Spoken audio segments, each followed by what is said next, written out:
Halo semuanya, Assalamualaikum warahmatullahi wabarakatuh. Perkenalkan, saya Dinta Sitoresmining Tias. Dalam video ini saya akan membahas tentang materi yang dianggap penting, yaitu praanggapan, implikatur, dan inferensi.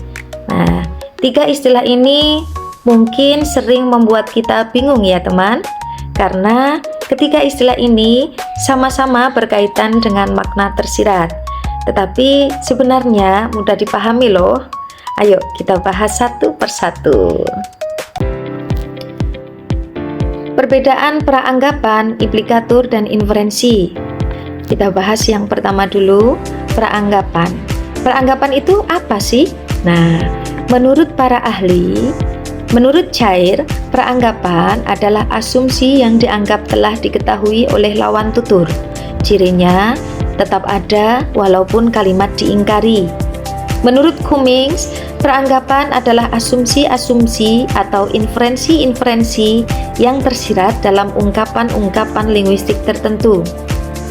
Menurut Euler, praanggapan adalah suatu yang diasumsikan penutur sebagai kejadian sebelum menghasilkan suatu tuturan. Yang mempunyai presuposisi adalah penutur, bukan kalimat.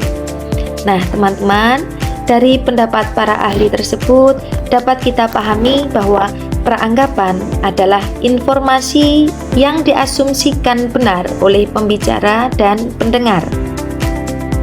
Contoh, dia berhenti merokok. Praanggapannya apa? Praanggapannya adalah dia pernah merokok. Walaupun ujaran ini atau kalimat ini diingkarkan, dia tidak berhenti merokok, praanggapannya tetap muncul, yaitu dia pernah merokok. Jadi tidak bisa dibatalkan. Contoh kedua, aku menyesal datang terlambat. Praanggapannya apa? Aku datang terlambat. Selanjutnya, implikatur. Apa sih implikatur itu? Menurut para ahli, menurut Brown dan Euler, implikatur adalah kajian mengenai makna. Yang dimaksud makna yaitu makna tuturan secara harfiah berdasarkan konteksnya yang ada dalam suatu tuturan. Menurut Suyono, implikatur merupakan aspek kajian pragmatik yang membahas tentang maksud dari tuturan sesuai dengan konteksnya. Menurut Rustono, implikatur yaitu makna yang ditafsirkan berdasarkan konteks pembicaraan. Implikatur bersifat kontekstual dan bisa dibatalkan.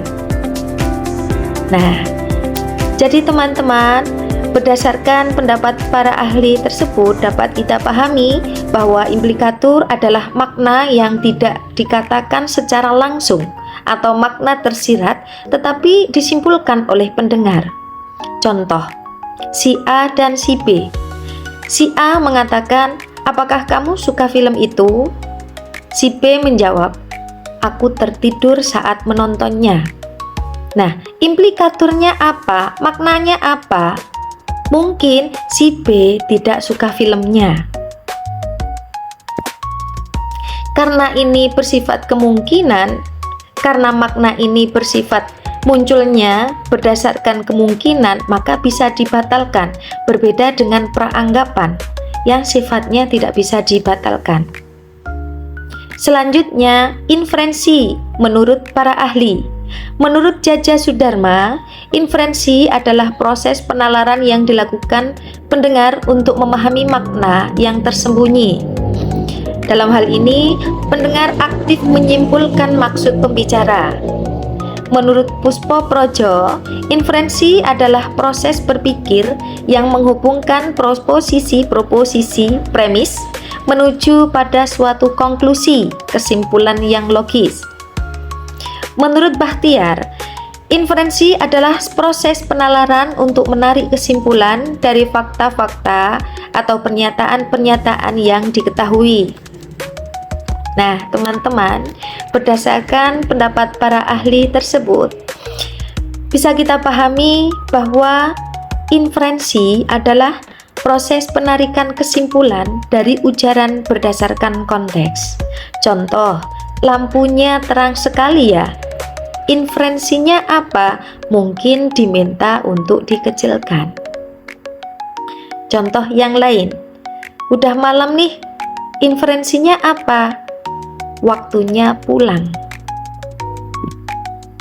Jadi makna tersirat atau inferensi ini didapat benar-benar dari pemikiran pendengar. Berikut tabel perbedaan peranggapan, implikatur, dan inferensi. Dari aspek letak, peranggapan itu berada dalam ujaran atau dalam kalimat, sedangkan implikatur di luar ujaran atau di luar kalimat. Tetapi implikatur memperhatikan konteksnya, memperhatikan situasi saat ujaran itu disampaikan. Sedangkan inferensi dari konteks, artinya benar-benar berdasarkan situasi saat ujaran itu disampaikan. Dari aspek bisa dibatalkan atau tidak, peranggapan tidak bisa dibatalkan. Walaupun peranggapan itu diingkarkan, maka peranggapannya tetap muncul, tetap sama. Sedangkan implikatur itu bisa dibatalkan. Inferensi juga bisa dibatalkan. Yang terakhir, sumber maknanya dari mana? Sumber makna peranggapan dari penutur yang diasumsikan diketahui oleh pendengar. Sedangkan implikatur murni dari penutur dan inferensi dari pendengar. Terima kasih teman-teman. Semoga bermanfaat.